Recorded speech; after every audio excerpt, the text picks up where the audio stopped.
Mr. Speaker, Madam Sponsor, sa ipinatutupad ng LTO mula noong 2008 hanggang sa kasalukuyan, ang mga riders na nagmamaneho ng motorsiklo na nakatsinelas ang kanilang hinuhuli.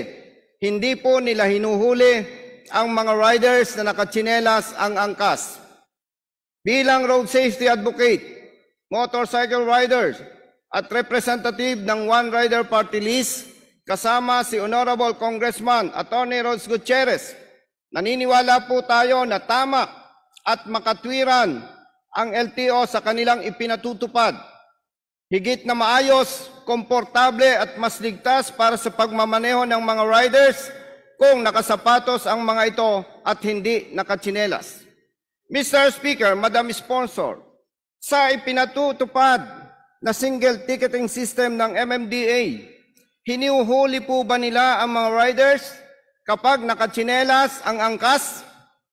Mr. Speaker, my dear colleague, opo, under the single ticketing system, iyon po ang pinagbabawal. Mr. Speaker, Madam Sponsor, ang kasunod ko pong itatanong ay naitanong ko na during the previous pre-budget hearing for MMDA. Nais ko lamang pong itanong ulit ito para mas maging malinaw sa ating lahat ang usapin. Mr. Speaker, Madam Sponsor, sino po ang may idea o nagmungkahi na ipagbawal sa mga riders ang pag-aangkas sa nakatsinelas? Mr. Speaker, my dear colleague, kailangan ko po talagang banggitin ang pangalan? Yes po, mahalaga po, Madam Speaker, Madam Sponsor, dahil may kasunod pa po akong tanong, Mr. Speaker, Madam Sponsor. Mr. Speaker, my dear colleague, bahagi po siya ng technical working group at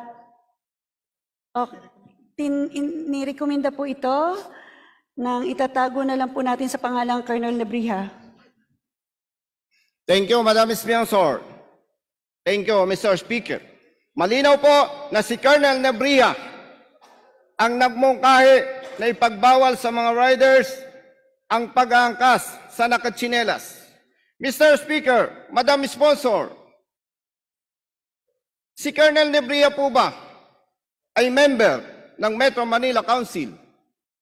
Mr. Speaker, my dear colleague, hindi po siya miyembro, bagamat gaya po ng aking inaturan, siya po ay bahagi ng technical working group. Madam Sponsor, with all due respect, iba po ang technical working group.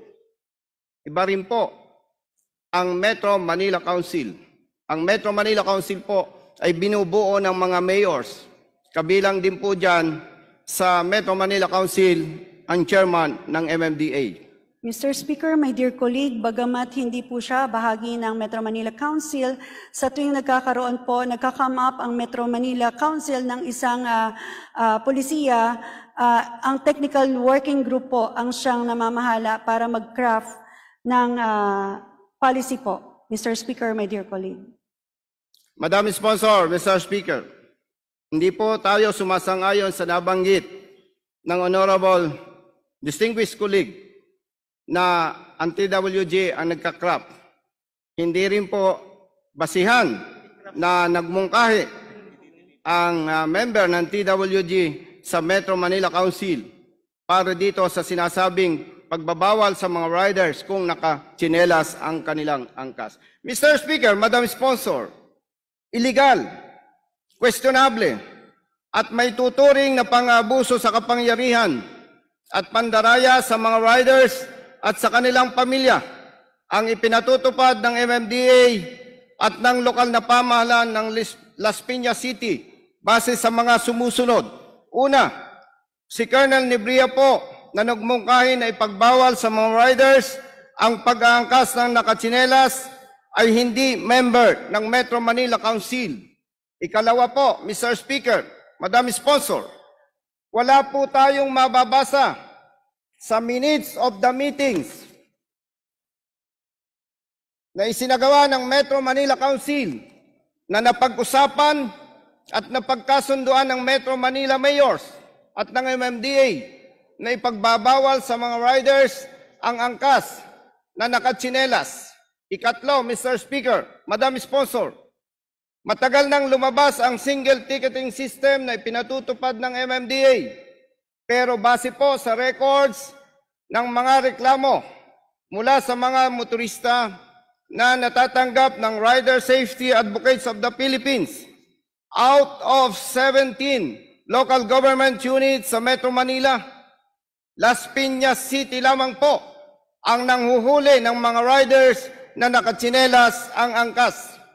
Mr. Speaker, Madam Sponsor, malinaw po itong patunay na hindi sumasang-ayon ang 16 na lokal na pamahalaan sa Metro Manila sa mungkahi ni Colonel Nebria na ipagbawal sa mga riders ang pag-aangkas sa nakatsinelas.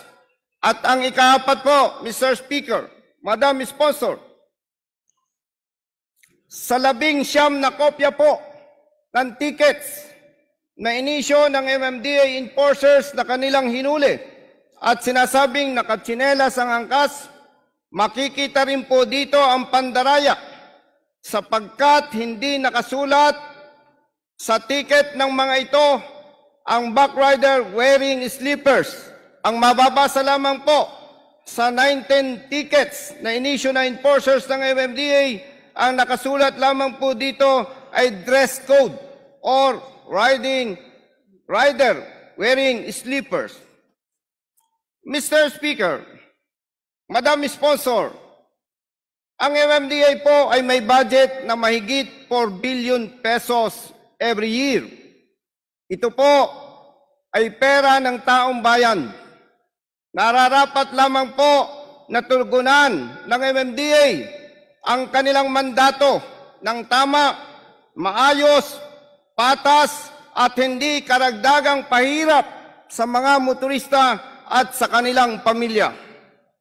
Mr. Speaker, Madam Sponsor, bilang halal ng taong bayan, responsibilidad po nating lahat na proteksyonan sila alinsunod sa batas na walang pinipili at walang kinikilingan.